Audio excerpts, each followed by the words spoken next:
ஆடம்பர பேருந்து சேவை நிறுவனமான ஏரோலைனின் சேவை அனுமதியை நவம்பர் 6 முதல் டிசம்பர் 5 வரை இடைநிறுத்தம் செய்வதாக நில பொது போக்குவரத்து ஏஜென்சி ஆபாட் நேற்று உறுதிப்படுத்தியுள்ளது. இந்த இடைநீக்கம் அந்த நிறுவனம் அங்கீகரிக்கப்பட்ட முனையங்களிலிருந்து தொடர்ந்து சேவையை வழங்க தவறியதால் எடுக்கப்பட்டுள்ளது.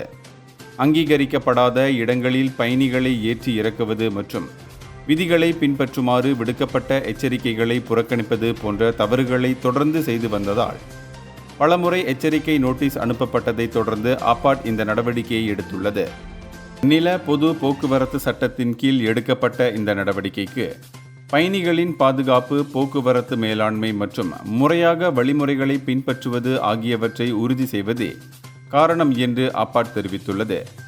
இந்த நடவடிக்கை பொது போக்குவரத்து மற்றும் ஒழுங்கான நகர்ப்புற போக்குவரத்தை ஆதரிப்பதை நோக்கமாக கொண்டுள்ளதுடன் பொது நம்பிக்கைக்கு இணக்கம் ஒரு முக்கியமான அடித்தளம் என்பதை அனைத்து நிறுவனங்களுக்கும் நினைவூட்டுகிறது. இந்தியர்களின் இதய குரல் மக்களோசை.